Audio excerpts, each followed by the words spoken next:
Fala galera de Cristo, como é que vocês estão? Bem-vindos a mais um vídeo do nosso canal Psteologos. Eu sou Henrique Cruz e hoje você não está nem no meu escritório e nem na minha sala. Hoje você está aqui na LAR, a igreja onde eu sou membro e faço parte dela. E hoje eu também não estou sozinho, eu estou com um convidado extremamente especial, que é o Claudinei. E hoje a gente vai falar de um assunto muito importante para a igreja cristã em geral, que são missões. Então hoje a teologia vai ser uma teologia missional. A gente vai tratar de missões. Antes de a gente começar, não se esquece de se inscrever no canal, deixar o seu like e compartilhar com o geral, que eu tenho certeza que esse vídeo vai edificar a sua vida. Tá bom? Um recadinho importante, a gente está quase conseguindo monetizar, e se a gente conseguir monetizar, todos os recursos deste vídeo vão direto para as missões que o Claudinei vai estar fazendo. Então todos os recursos desse vídeo, assim que a gente monetizar e estiver disponível, vai direto para as missões do Claudinei, tá bom? Então já compartilha com geral, assiste até o final, porque só tá faltando a gente bater as horas ali, tá bom? De visualizações. Então assiste até o final, que você vai ser abençoado e a gente vai abençoar as missões que o Claudinei faz a esse mundo afora. Então, meu irmão, tudo bem? Tudo bem. Cláudio, faz pouco tempo que a gente se conhece, faz pouco tempo que você começou a frequentar a LAR, e eu queria saber de você qual é o seu foco principal no trabalho missionário. Eu posso dizer que o principal é falar de Jesus Cristo, porque a missão ela tem muitas coisas para serem feitas, mas eu me preocupo muito de não entrar só pro lado da filantropia, para eu não só cuidar das pessoas, da vida delas, mas me preocupar com a vida espiritual. Porque eu aprendi com missionários mais antigos que se a gente ajudar de forma humanitária as pessoas, a gente vai estar ajudando somente para esta vida. E a gente sabe, crê, sabe que o objetivo do Evangelho de Jesus Cristo não é para essa vida, é para a eternidade. Então, eu aprendi com um missionário que se eu só cuidar de forma humanitária, pessoas vão para o inferno de barriga cheia, ou então vão bem vestidos, vão acolhidos. Por quê? Porque não foram evangelizadas, não conheceram o Salvador. Então o meu foco principal é que elas conheçam o Salvador. E é lógico que com isso não adianta somente eu mostrar o Salvador. Eu preciso também curar feridas, eu preciso sarar pessoas, eu preciso fazer com que ela viva melhor nessa vida e tenha uma vida eterna. Esse é o foco principal. Eu acho que isso é tão importante porque a filantropia a gente tem bastante, né? Se a gente pegar, a gente tem grandes bilionários que até doam seu dinheiro até para isenção de impostos. Então, essa parte de doar o dinheiro para ONGs, essas coisas já existe. E é o que difere o trabalho missionário de um trabalho de ONG. Porque você está focado em pregar o Evangelho de Cristo. Isso. Né? O foco principal. Isso é importante porque muitas das vezes as pessoas acreditam que a verdadeira missão a gente vê direto. Né? Por exemplo, eu tinha um grupinho da igreja que para eles fazerem missão era a gente pegar a Kombi e sair distribuir alimentos pro pessoal ali da rua e tal, e só o alimento era suficiente. A gente não tinha um trabalho ativo de apresentar Jesus para aquelas pessoas. E acredito que esse seu foco ser como principal o Evangelho de Jesus Cristo remete muito àquilo que a gente já aprendeu com a Bíblia mesmo. Na boca dos apóstolos não tinha outra coisa que não fosse Jesus Cristo. E eles começaram o primeiro processo missional foi falar do Evangelho de Cristo. Aí depois que veio a plantação de igreja, eles começaram a cuidar dos órfãos e das viúvas. Mas o primeiro ministério foi o Evangelho de Cristo, que é o que move a nossa fé.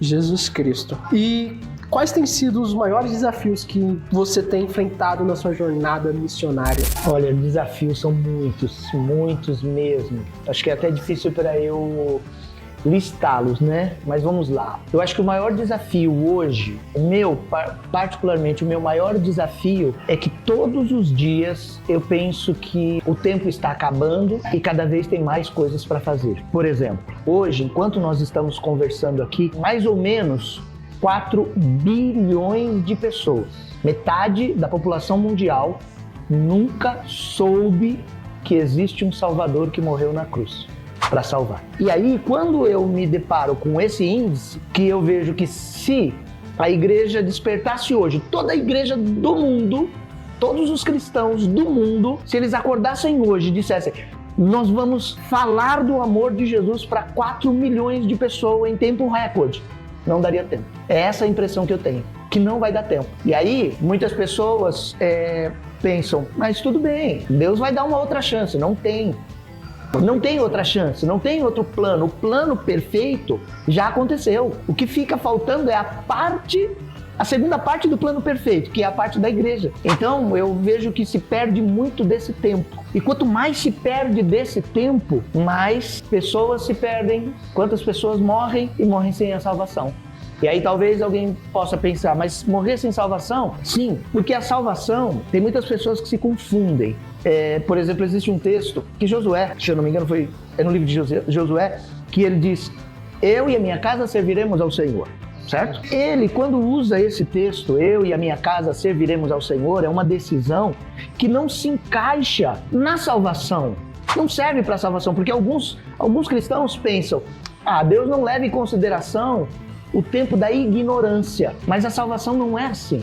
Por exemplo, eu sei que sou salvo não por causa das minhas obras. Eu sei que sou salvo porque eu acreditei quando alguém pregou esse evangelho da salvação, me apresentou Jesus, eu acreditei e tomei ele para minha vida como o meu Salvador. De forma bem resumida, pela graça, sou salvo.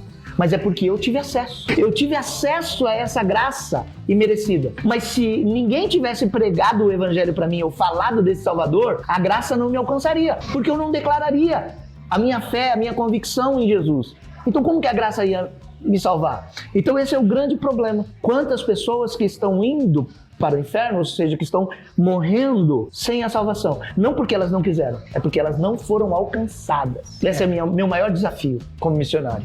É aquilo, a gente tem um texto que diz: como virão se não há quem pregue? E como pregar se ninguém se dispõe a ir? Aí, isso. Então, o que a gente realmente está precisando é de missionários em campo para pregar o evangelho. Sim. É um grande desafio. Os campos estão brancos, mas são poucos os ceifeiros. Sim.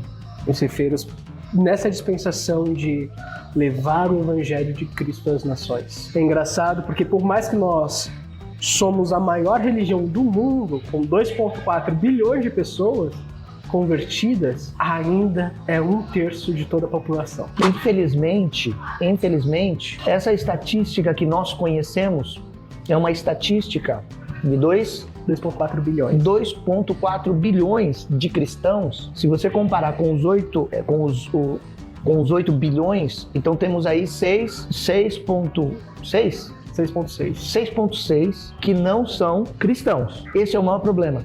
A nossa religião, vamos colocar assim como a nossa religião, ela deixa de ser a maior do mundo. Por quê? Porque a maior religião do mundo, desde 1991, é o islamismo. Porque o restante que não é cristão, a grande maioria é muçulmana. O islamismo já é a maior religião desde 1991. E este ano, 2025, eles serão, e eu digo eles serão, porque é certo, pelo que eles fazem, eles serão a maior população do mundo. Desde 91 eles são a maior religião. E em 2025, a estratégia é ser a maior população. Então você tem a maior religião e a maior população. Então, por exemplo, na Europa, o maior problema da Europa hoje é o crescimento do islamismo. Por exemplo, se você chegar na França e você dobrar o seu joelho, ou se você começar a pegar a sua Bíblia e começar a pregar o Evangelho, em menos de 5 minutos alguém vai te chamar a sua atenção e mandar você parar. Talvez em 10 minutos a polícia já te leve preso, se você pegar a sua Bíblia e falar em praça pública na França. Mas se todos os muçulmanos dobrarem os joelhos na praça principal e virarem-se para Meca, ninguém vai interferir. E existem vários vídeos na internet com essa atitude que eu estou dizendo. Isso mostra que não só os países do Oriente, né, ou até mesmo a África e a Ásia precisam, mas a Europa hoje precisa do cristianismo também. acredito que hoje ser missionário na Europa não é porque a Europa é um lugar muito bom para se viver, mas é um lugar que está branco. E foi um dos principais berços do cristianismo. O cristianismo, depois de sair do Oriente Médio e da África, o cristianismo se estabeleceu na Europa e se espalhou por toda a Europa. E o último lugar que ele se estabeleceu foi a América.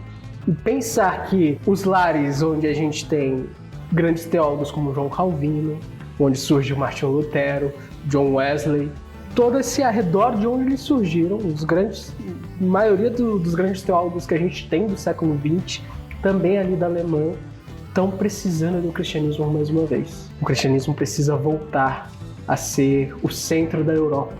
E aí nós pensamos, se aqueles que nunca ouviram, a igreja não está conseguindo alcançar, como alcançar aqueles que já ouviram?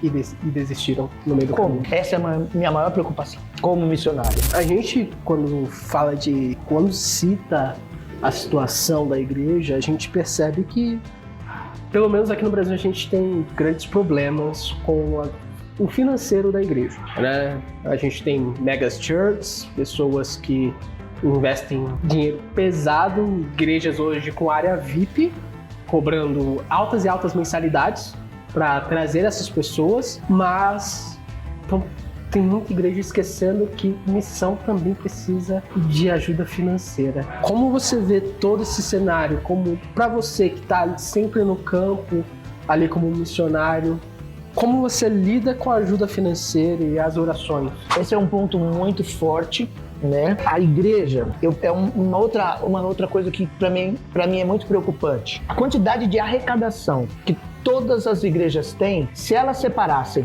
10% da sua arrecadação e investissem na missão, que missão? A missão de propagar o evangelho nos lugares não alcançados, certo? Muita coisa mudaria. Só que, vamos colocar como uma obrigação. Qual é a obrigação? Não é 10%, é tudo. O correto é tudo. Porque se a igreja usa o seu recurso financeiro para qualquer outra coisa que não seja para a pregação do evangelho, ela está deixando de usar de forma correta. Deixando de ser igreja. Não é? Se todo evento que é feito, se não for para salvação de vidas, não vale a pena fazer evento. Se tudo que se gasta não for para salvação de vidas, é um ponto que ninguém quer olhar, mas é verdade. Agora, eu particularmente, todas as missões, são 23 países até hoje. São 23 países que eu fiz e faço missões. Nesses 23 países, eu não teria condição alguma de ir nem para o primeiro. Em todos eles, eu recebi ofertas missionárias. Em todos. E é gasto muito. Pense, uma missão é muito caro. 23 países, e vários deles eu já fui várias vezes. Para a África, por exemplo, Moçambique, que eu posso passar 20, 30, 40 anos, ainda vai ter muita coisa para fazer. Então já são hoje quase 10 anos que eu fui para lá. Vai completar 10 anos agora quando eu fui a primeira vez. E tem muita coisa para ser feita ainda. Então em todas essas vezes eu fui com a oferta da viúva. A viúva ofertou, o irmão, a irmã, a igreja. Existem empresas que estão engajadas em missão, sabia? Eu, por exemplo, tenho duas empresas, tenho um grupo que eles investem nas missões que eu faço desde, acho que 2017, que em todas as missões eles participam, ativamente. Aí você fala, é uma empresa, mas eles nunca pediram, faça uma propaganda da minha empresa. Eles nunca falaram, divulga a minha empresa. Nunca. Mas eles sabem o quanto Deus tem prosperado esta empresa. É nítido, é nítido. Eu sempre costumo dizer que esta empresa, esse grupo que me ajuda, né, é um grupo que se envolve tanto com Deus, e eu sei que aqui não é o meu objetivo, não é fazer propaganda, não é isso, que eles se envolveram tanto que o grupo prega Jesus nos seus produtos. Eles pregam a Jesus, eles falam de Jesus dia após dia, porque eles se envolveram em missões. E Deus só fez eles prosperarem. Nunca foi por troca. Nunca chegaram, pastor, ó, fala da empresa X. Eu nem falo, porque eu não tenho a permissão. Porque senão eu teria prazer de falar para que servisse. Então eu sei, existem empresas hoje que ajudam, existem empresários cristãos que ajudam, existem igrejas, as mais simples, que ajudam. Existem aquelas que são grandes igrejas, que têm os seus nomes, que eu também não vou citar, mas quem ajuda são pastores específicos. Não é a igreja que tem a potência que poderia estar investindo, e aí sim nós seríamos, esse quadro mudaria, mas Jesus está voltando. É engraçado quando a gente mexe nesse assunto de qualquer coisa relacionada a financeiro, que o pessoal já fica meio, como assim tem que dar dinheiro e essas coisas? mas tudo a um custo, a custo de passagem e até mesmo para ajudar quem está lá, né? A questão da filantropia mesmo, que a gente já comentou, em trazer alimentos, até mesmo começar a dar oportunidade para eles terem algum tipo de recurso financeiro. Até para isso você precisa de dinheiro, para comprar maquinário, dependendo do que eles vão fazer. E isso é interessante, porque a gente tá mais preocupado com outras coisas. Tem igrejas que eu também não vou citar nome, que gastavam 6, 12 mil reais com canhão de jogo de luz. Acho que 12 mil dá pra fazer um comecinho ali da missão, né? Dá pra fazer. E aí você fala, caramba, e a igreja já tinha toda a estrutura. Comprou por queria comprar e eu tenho dinheiro pra comprar. Aí você fala, poderia estar ajudando outras coisas, outras questões, poderia estar ajudando os missionários que realmente são quem mais precisa dessa ajuda e estão deixando de lado. Existe uma reflexão bem fácil de entender isso. Por exemplo, imagine que você quer construir uma casa. Só que você quer construir essa casa no terreno que não é seu. Você não vai ficar com aquele terreno. Você investiria com o melhor mármore, você colocaria os melhores ferros, a melhor estrutura, gastaria toda a sua fortuna nisso, sabendo que essa terra não é sua. Ninguém faria isso. Mas as igrejas fazem. Porque a gente nunca foi enganado dizendo que nós vamos permanecer aqui. Jesus sempre disse que num piscar de olhos, ele virá e vai buscar a sua igreja. E o que vai ficar? Templos gigantescos, luxuosos, ficarão para quem? Se ele foi construído no terreno dos outros. Caramba, essa pegou, cara. Até a criança mais inocente conseguiria dizer, não constrói aí. Por exemplo, São Paulo, quando você está descendo a serra, quando você está indo para aquelas cidades bem populosas mesmo, e você vê aqueles morros e aquele monte de casa que não é rebocada, que não é pintada e é só os tijolinhos, não é assim? São Paulo não está lotado de construção assim. Sim. Por que será? É porque a qualquer momento eles sabem que podem ser tirados, que eles invadiram. Agora, como é que pode a igreja que está 2000 anos sabendo da verdade e ela está construindo um dos templos mais caros que existem, com toda a riqueza? Eu não posso falar o nome de templo, mas é fácil. É fácil. Agora, como se você já sabe disso? Com certeza, aqueles que constroem esses templos, que constroem todas essas riquezas, o seu próprio bem, a sua própria casa, a casa dele, tudo que ele tem, ele sabe que um dia vai ficar. Ele sabe que vai ficar. Agora, a casa de Deus vai subir? Não vai ficar. Agora, imagine se tudo isso fosse usado para aquilo que tem que ser usado. Isso não é de hoje. Se todos esses recursos fossem usados para um valor que é algo que é realmente eterno, que é o valor da alma para Cristo, tá, aí faria sentido. 23 países. É muito país. É muito país. É muito país que você já visitou, que você já fez suas missões. O que você... Uma experiência que te marcou, ou várias experiências que te marcaram nesses países que você foi, que você pode contar pra gente? A primeira missão que eu fiz foi em Moçambique, e uma menina marcou a minha história, mudou a minha vida como cristão. Era uma menina de 10 anos de idade e ela morava ao lado de uma barragem, e essa barragem, eu não sei se ela se rompeu ou ela se encheu demais, eu sei que tudo foi alagado na onde ela morava, então já era um lugar miserável, e aí aquela miséria piorou, né? E a nossa equipe estava com a van cheia de doações, né? Cheias de alimentos, né? Para serem doados, e nós saímos para achar pessoas que precisavam, né? E ser evangelizadas também. E nós vimos uma menina ela carregava um rato, uma ratazana na mão, e ela levava o irmãozinho dela, tinha acho que uns 3 aninhos, e ela tinha uns 10 aninhos. E eles dois andando assim. Quando nós vimos aquele rato, aí, para, mano, tem uma menina com um rato na mão e tal. E aí quando paramos, ela, o que é isso? E ela pegou aí com toda a felicidade, ela falou, olha o que Deus preparou hoje. E aí aquilo foi um choque para nós, né? E o missionário que estava nos guiando, né, ele disse para ela, ó, eles querem te dar um negócio. Aí nós falamos para ela, ó, mas primeiro você joga fora o rato. Joga o rato fora e nós te damos uma cesta básica em troca. Ela pegou, feliz da vida, pegou aquela sacola da cesta básica e jogou o rato. E tudo bem, vamos embora. E fomos. E quando nós começamos a sair com a van, aí alguém olhou e viu que ela pegou o rato de novo. E ela foi com o rato e a sacola. Aí começamos, para, que ela pegou o rato novamente. Para. Aí voltamos, falei, e agora? Como que a gente faz? Joga o rato que a gente dá outra cesta. Porque a gente pensou, ela jogando o rato, ela ficando com 2 cestas, ela não vai pegar mais o rato. Então ela vai feliz, mas não pega o rato. Ela, tá bom. Ela pegou as 2 cestas e quando nós saímos, ela foi e pegou o rato de novo. Quando a gente, ela pegou. Aí o pastor Ricardo, que é que era o nosso, que é nativo lá, né? O pastor Ricardo disse, missionários, entendo. Vocês jogam o bife de vocês fora? Vocês jogam o frango de vocês fora? Vocês jogam a mistura de vocês fora? Por que vocês querem que ela jogue a mistura dela fora? E nós entramos e fomos embora. Por quê? Porque de fato, aquela ratazana era a comida dela. Então naquele dia marcou a minha história, marcou a minha vida. Eu falei, chega, daqui pra frente eu não reclamo de nada. Nunca mais eu quero reclamar. E eu não reclamo da minha vida, eu não reclamo do que tem ou do que não tem. Eu falo com Deus, eu converso com Deus. E se ele providenciar, amém. Se ele não providenciar, amém também, tá bom. Por quê? Eu não consigo nem pegar num rato. A gente tá reclamando de barriga cheia. A gente reclama de barriga cheia, tem um lugar que é complicado. Cara, eu acho que a gente... E ela ainda agradece a Deus por aquilo. Ela olhou e falou, Deus me deu. Acho que se a gente parasse um pouco de olhar pra gente mesmo, começasse a olhar pro outro, como é a situação do outro, principalmente com a falta de Cristo, a gente se tornaria uma igreja mais missional. Foi Charles Spurgeon que disse que nós, ou um cristão ele é farsante, ou ele é um missionário. Não existe cristão que não seja missionário. Essa é a regra.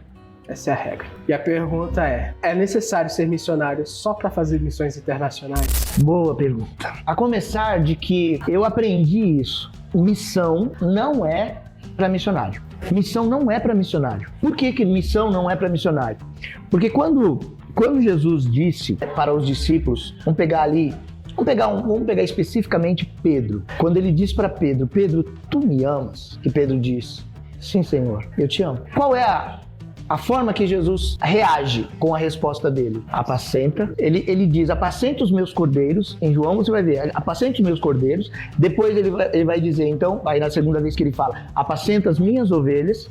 E depois ele diz novamente, apacenta as minhas ovelhas. Nas 3 vezes que ele fala, ele não está duvidando de Pedro, porque ele sabia quem era Pedro. Ele sabia que não era uma questão de dúvida, era uma questão de deixar gravado na cabeça dele.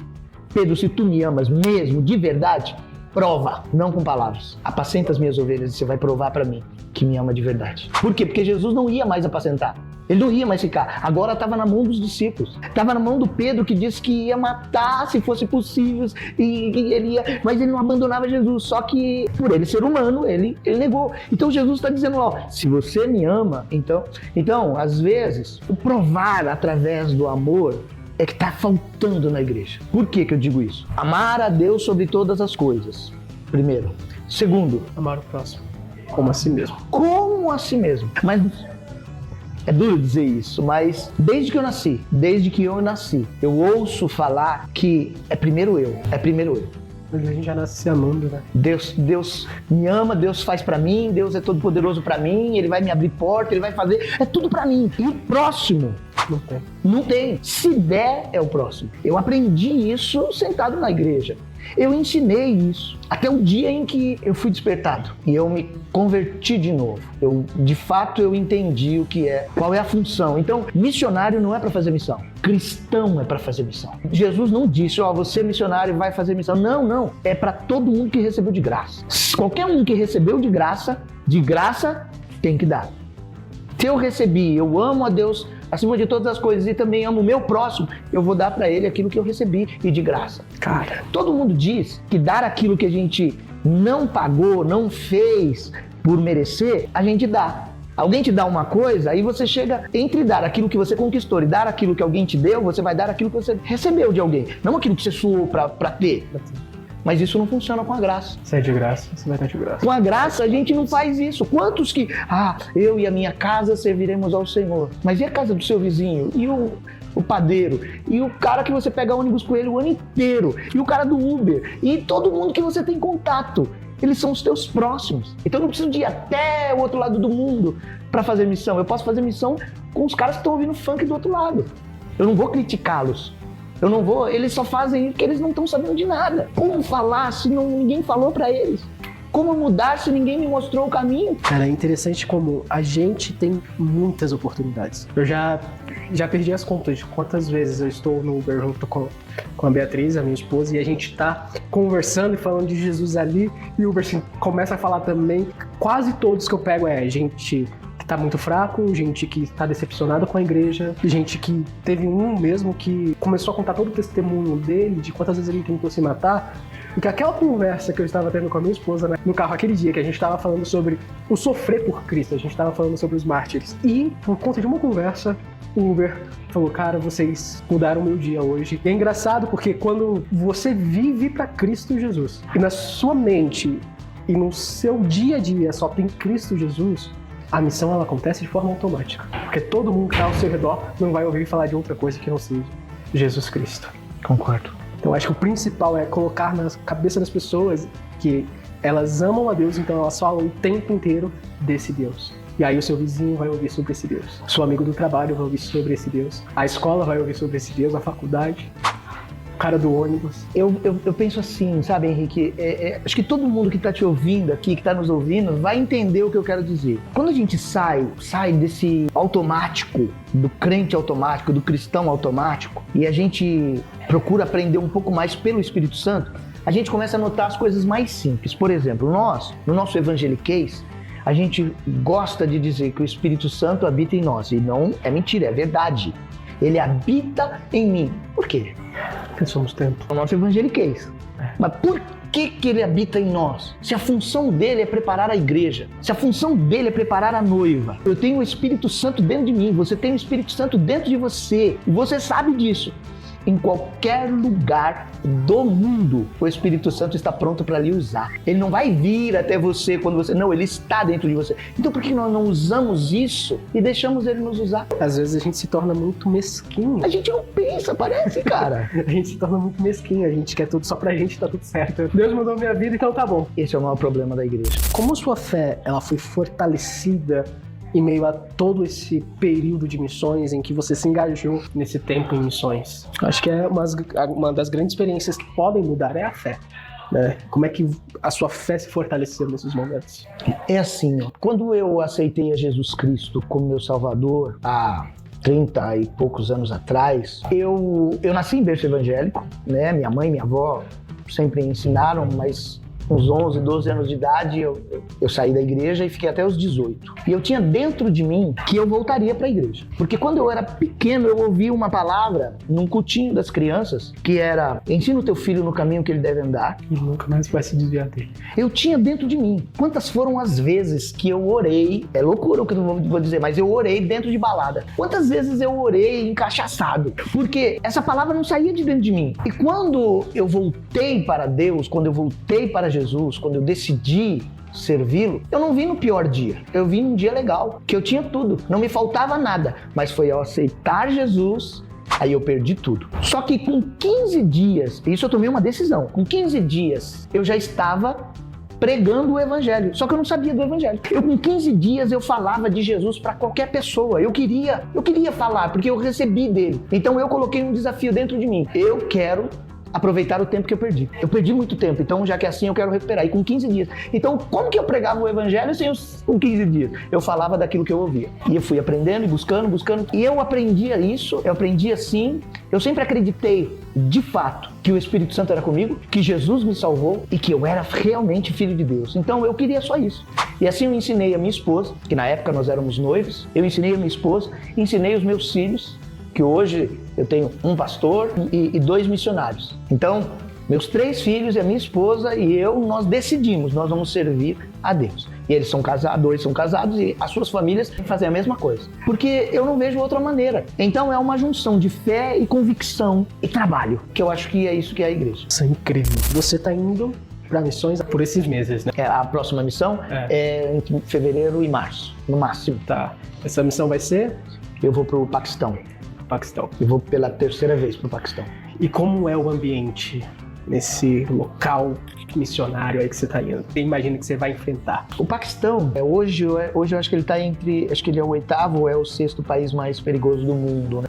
Em questão do perigo para os cristãos, né, no mundo da perseguição. A primeira vez que eu fui para o Paquistão foi muito terrível, muito difícil para mim. Muito difícil mesmo. Primeiro porque eu sabia, eu estudei o país, estudei aquilo que eu ia enfrentar e como eu teria que me comportar, né? E eu tive desafios muito difíceis. Muito difíceis. Por exemplo, primeira vez que eu fui para o Paquistão, até mesmo pode ser uma das respostas de quando você perguntou algumas experiências que marcaram a minha vida. Essa me marcou muito. E talvez para algumas pessoas, eu já ouvi falar, eu já vi alguns cristãos, eu não sei, cristãos, que disseram para mim: Claudinei, eu acho que você tinha que parar e cuidar mais da sua vida, da sua família, porque você parece que está querendo ser um herói, você está querendo ser um mártir. E na verdade, mártir ninguém quer ser. Ninguém vai querer ser mártir. Mártir ele não escolhe. Primeiro que ele nem sabe que ele virou um mártir. Nenhum mártir sabe que virou um mártir. Essa é a verdade. Porque ele só é mártir para quem ficou. Para ele nunca se preocupou em ser mártir. Ele só morreu pelo Senhor dele. Essa é a verdade. Ele não se preocupa com isso. E quando eu fui para o Paquistão a primeira vez, muitos falaram: mas não, você tem que fazer em outro lugar, lá é o pior lugar. Mas eles têm o direito. Jesus morreu por eles, assim como morreu pelo brasileiro.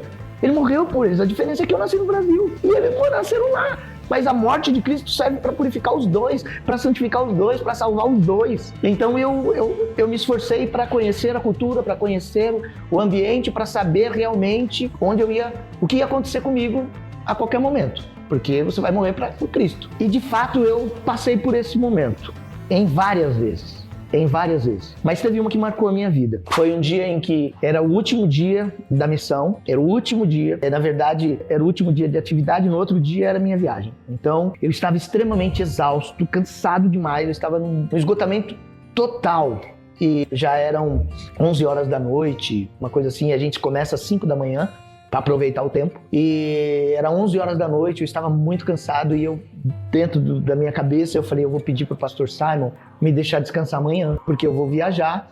Então ele me dá só mais um dia. Não, era o penúltimo dia. Ele me deixa descansar no penúltimo dia, ou no último dia, e depois na madrugada eu viajo. Vai ser bom. E quando eram 11 horas da noite, quando eu falei pra ele: pastor, amanhã... Aí ele me interrompeu: ótimo, vamos falar de amanhã. E ele disse pra mim: amanhã... Pois não, pastor, amanhã... Ele falou: olha, amanhã nós vamos levantar às 5 da manhã.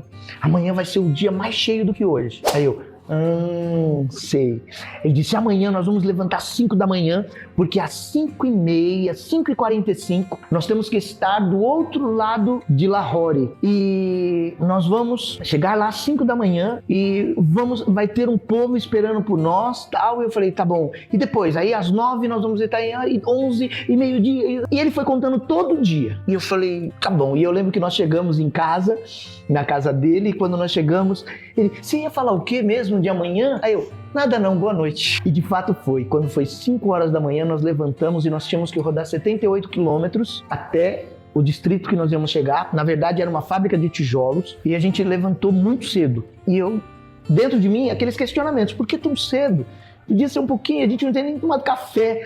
Vamos cedinho, porque tinha que ser antes da neblina sair. Tinha que ser no meio da neblina. E no meio do caminho, quando nós fomos indo, eu perguntava para ele como é que ia ser, mas ele não me falava. E quando nós chegamos no lugar, quando nós estávamos chegando, assim, estava bem próximo mesmo, uns 500 metros. Aí ele começou a descrever o que ia acontecer. E aí ele disse: esse bairro aqui é um bairro controlado pela...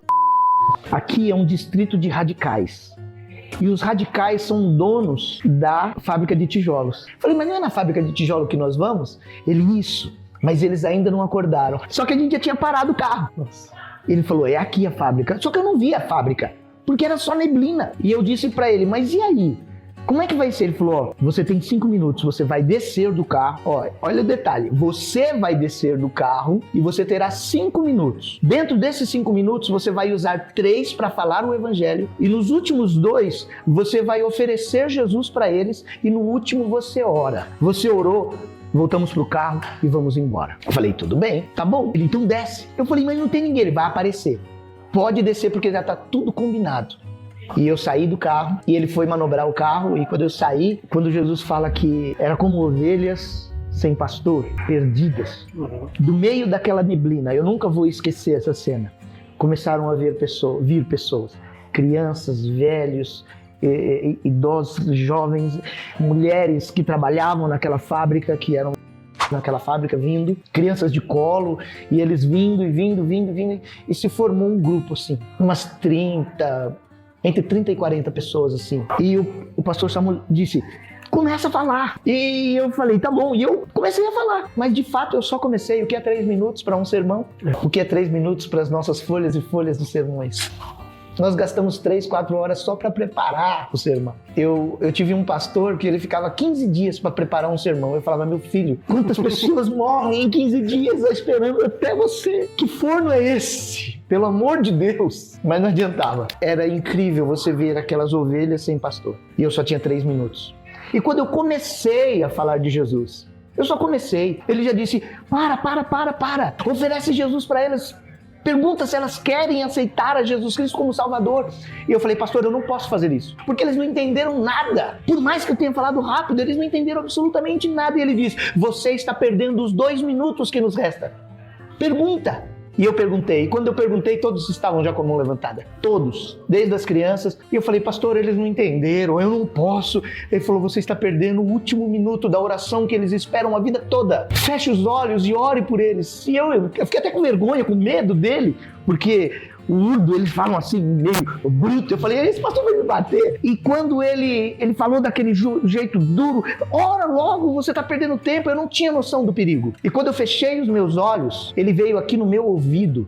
E eu já estava em oração. Ele veio no meu ouvido e disse, se você perceber que você foi atingido por um tiro de metralhadora, não pare de orar. Gaste o que está, porque eles estão esperando essa oração há muito tempo. Pensa numa oração com fé. Porque eu estava só esperando o fôlego ir embora. Porque você não ia sentir nem o tiro, você não sente nada. Por quê? Porque a neblina estava indo embora. E o capataz já estava nos seus lugares e ele via e eu não. As espingardas, as metralhadoras, lá é 12, é natural. A R15, qualquer um tem. E eles já estavam nas suas posições. A neblina estava indo embora. E aquele dia eu orei com muita fé, por eles e por mim. E hoje tem uma igreja lá.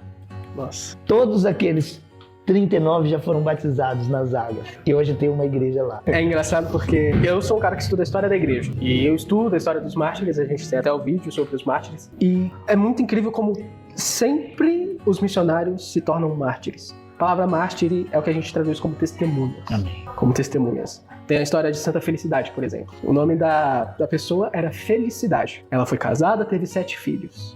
Se converteu, 7 filhos cristãos. O imperador descobriu, pediu para ela negar Jesus Cristo, senão todos os filhos iam morrer junto com o marido. E ela não negou. Foi matando um por um os filhos. Os 7. Até ela sobrar só ela. Quando sobrou só ela, falou, nega Jesus. E ela ainda não negou e morreu junto. É engraçado porque é Felicidade o nome da pessoa. E quando a gente fala de martírio, quando a gente fala de estar disposto a morrer por Jesus Cristo, eu vejo que todo missionário precisa ter essa disposição de um dia falar, não importa, eu vou morrer por Jesus Cristo. Como você sente? Você fala, eu tô pronto, pode ser a qualquer momento, para ser testemunha de Jesus. Eu vou aproveitar isso para falar da missionária Rosana. A missionária Rosana é uma missionária também no Paquistão, que é do Metanoia Radical. A missionária Rosana, há algumas reuniões atrás, ela me surpreendeu com uma palavra. Ela foi para o Paquistão, eu acho que foi em agosto do ano passado. Acho que foi em agosto. E para um homem já é difícil o Paquistão. Para uma missionária é um grau muito maior de dificuldade, de perigo. Eu mesmo aconselhei ela a não ir. Mas ela foi porque ela tinha convicção de que ela tinha que ir, que Deus... E ela foi. E ela fez um trabalho incrível. Está fazendo um trabalho gigantesco. E ela disse para mim que teve uma tarde que ela precisava batizar pessoas. Imagine uma brasileira, mulher cristã, batizando em um país de extrema perseguição, batizando ao ar livre, em um lago. A notícia espalhou rapidinho. E os líderes de lá disseram para ela, você não vai poder batizar. A gente tem que te tirar daqui. E nós temos que te levar embora, porque hoje eles já estão vindo. E eles já te conhecem. E eles já vêm para te matar. E ela disse, eu vou cumprir aquilo que eu tenho que cumprir. Estas pessoas querem ser batizadas em nome do Pai, do Filho e do Espírito Santo. Elas creram. Elas estão arriscando a vida delas muito mais do que eu. Eu não vou poupar a minha. Só que ela disse isso para dar forças a eles. E eles decidiram, é por sua conta. Nós avisamos, nós não vamos poder fazer nada. Eles vão lhe matar. Ela disse, tudo bem, não tem problema. Mas dentro dela, quando ela entrou no lago e ela foi orar, para começar o batismo, ela disse para Deus: ensina-me a morrer pelo teu nome, porque eu não estou preparada e eu não quero voltar atrás. Eu não posso voltar atrás, mas eu não tenho essa coragem. Então me ensina a ir até o fim e aprender a morrer pelo teu nome. Porque eu não sei morrer pelo teu nome, eu tô com medo. Cara, eu nunca ouvi isso de missionário. Olha que eu amo missões, eu amo os mágicos, mas eu nunca ouvi ninguém orar e pedir: me ensina a morrer. Eu nunca vi isso, cara. E de fato, eles vieram. Ela fez o batismo e quando ela terminou o batismo, ela ainda estava dentro do lago. E veio uma moto e eles com a metralhadora passaram procurando ela e não enxergaram. E todos aqueles irmãos começaram a dizer: eles não te viram, vamos fugir. E ela disse, ela não conseguia dar um passo, ela não conseguia se mexer, ela não conseguia sair. Vamos fugir, não dava mais tempo. Eles voltaram com a moto, olhando para ela e não acharam ela. Caramba. E eu descobri que Deus não ensinou ela a morrer, Ele a escondeu. Então isso aconteceu agora, no mês de agosto. Cara, aqui a gente vai passar horas e horas, tem muita história, né? Tem. Ai, ai. O Cláudio, ele tá indo, então, pro Paquistão. E no Paquistão você resgata pessoas da... Sim. Então, aqui embaixo, nesse vídeo, eu vou deixar tanto o Pix e até o contato do Cláudio para quem quiser ajudar ele a comprar. O Claudinei, ele compra esse e liberta esses que estão devendo muito dinheiro, que eles não conseguem nem pagar com o dia de trabalho que eles têm lá, né? Isso, é assim. É até bom esclarecer, né? Porque muitas pessoas acreditam que não existe, mas de fato não existe. Aqui não existe em muitos lugares, mas existem muitos países que ainda existem. E um deles é o Paquistão. E como que é esse é uma conta que nunca fecha. Então ele é contratado para trabalhar na fábrica de tijolos, só que ele não tem nada.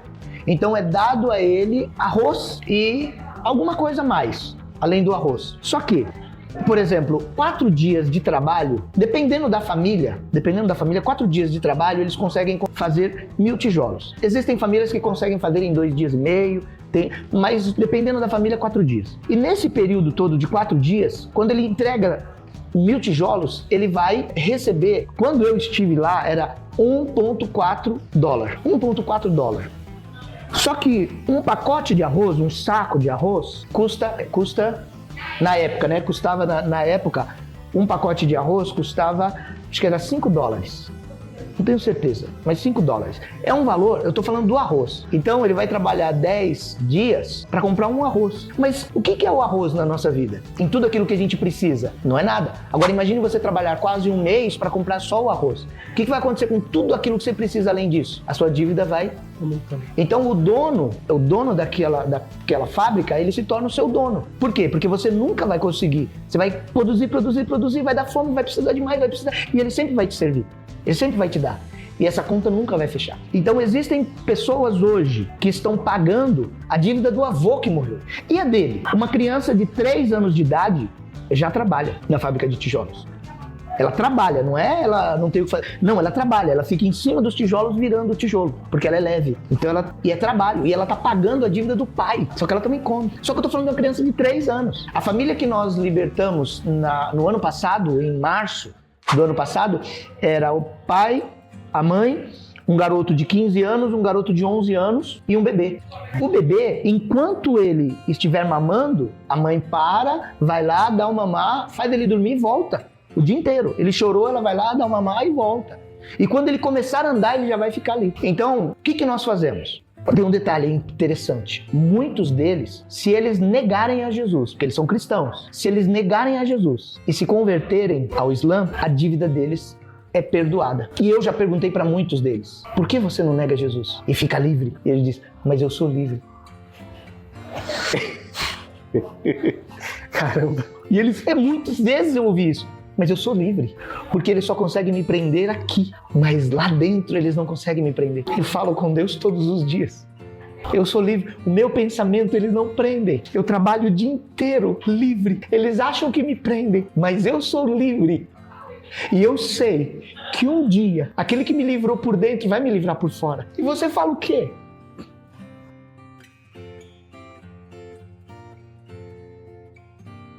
E no ano retrasado não. Eu não sei quando foi que eu fui lá, acho que foi em 2020, acho que foi. 2020 que eu fui. Acabou todos os meus recursos. Eu saí de lá e eu não pude resgatar uma família. Eu saí da fábrica de tijolos angustiado, chateado, porque parece que toda a minha missão não valeu a pena, porque eles iam continuar lá. Mas no ano passado, não. No ano passado eu fui decidido. Alguns missionários que não vão para o campo, mas investem no campo, estavam decididos comigo. Dessa vez, você vai embora da fábrica de tijolo, mas eles vão com você. E foi muito maravilhoso. Quando eles me viram, eles não sabiam que eu ia resgatá-los, mas me receberam com todo aquele carinho, com todo aquele amor. E quando chegou na hora de ir embora, o pastor Simon disse para eles: vão se trocar, vão trocar de roupa, que nós estamos negociando vocês. O pai e a mãe choraram, mas o que mais me doeu foi um menino de 11 anos. Ele não conseguia chorar e nem sorrir, porque ele não acreditava que aquilo era verdade, porque ele nunca teve um momento de felicidade, porque a dívida já era mais de 11 anos. Não, tinham 5 anos a dívida. Então a maior parte do tempo que ele tinha de vida era... E ele não conseguiu sorrir para mim, ele não conseguiu se alegrar. E eu entendi. E eles foram se trocar, enquanto isso nós fomos negociar. E é uma negociação mesmo, uma negociação. É como comprar um objeto.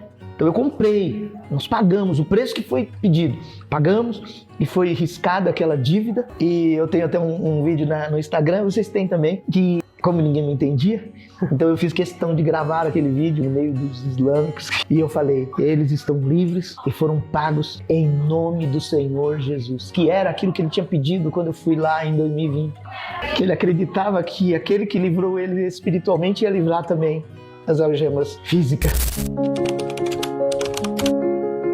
Deixa eu explicar para vocês. A mulher que nós vamos resgatar hoje, 5 anos atrás, ela fazia parte de um projeto missionário que nós comprávamos máquinas de costura para ajudá-los na produção de roupas. Mas com o tempo, infelizmente, as doações diminuíram e esse projeto teve que parar. O que aconteceu? Essa senhora que fazia parte daquele projeto, ela perdeu o ganho. Ela teve que vir trabalhar nessa fábrica de tijolos. Ela está ali trabalhando. Ela ainda não sabe que ela vai ser resgatada. Está ela aqui. Tem mais 2 filhos trabalhando lá no fundo, atrás, e o esposo. E ela tem um bebê que ela amamenta, então ele fica dentro de uma daquelas casinhas ali. Já fazem 5 anos que eles trabalham desse jeito. E a dívida é enorme e eles não conseguem pagar, porque cada dia essa dívida aumenta e é a maneira de ser escravo. Mas hoje nós vamos embora e ela não vai ficar. Ela vai ser paga toda a dívida dela. E ela vai voltar a ser livre junto com o esposo e junto com os filhos. E a igreja já está preparando um novo projeto para eles continuarem trabalhando de forma tranquila, sem estar mais na escravidão. Esse daqui era o valor da dívida. E agora aqui está escrito pago. Tudo pago. Agora não tem mais dívida. Essa família está livre. Obrigado. Muito obrigado. Recebi os papais.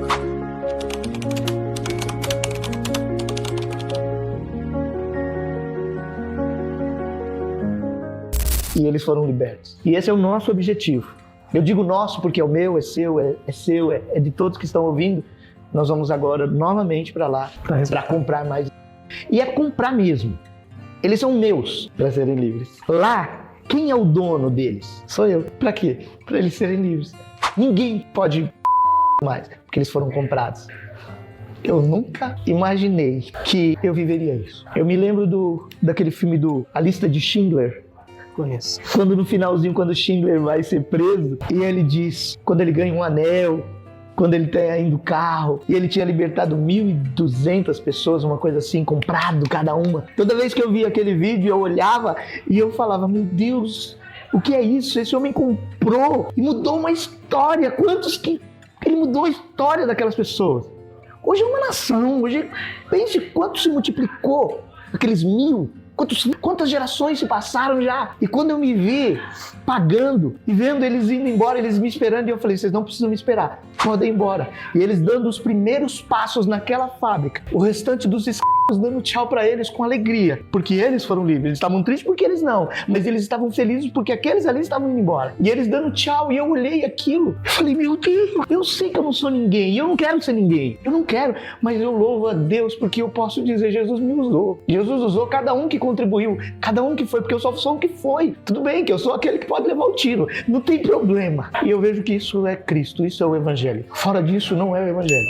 Então, quem quiser ajudar o nosso irmão a conseguir fazer mais dessa obra, a gente vai deixar todas as formas de contato e até o Pix do irmão para ajudarem e a ofertarem nessa missão. E, Cláudio, pra gente encerrar, eu queria que você deixasse uma mensagem final para aqueles que estão ouvindo a gente, para aqueles que estão vendo a gente. Qual seria a sua mensagem? A minha mensagem é: Deus conta com você. É isso. É isso.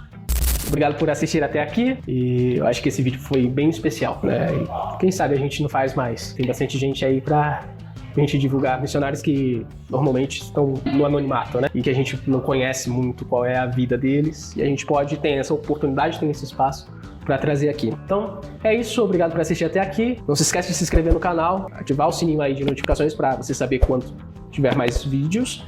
E deixa seu comentário e ore pelo Claudinei, que estará em missão lá no Paquistão nos próximos meses, tá bom? Então, até a próxima. Meu irmão, muito obrigado por disponibilizar o seu tempo. Eu sei que a vida de São Paulo é corrida, mas a gente tá por aí, tá bom? Obrigado, falou e falou.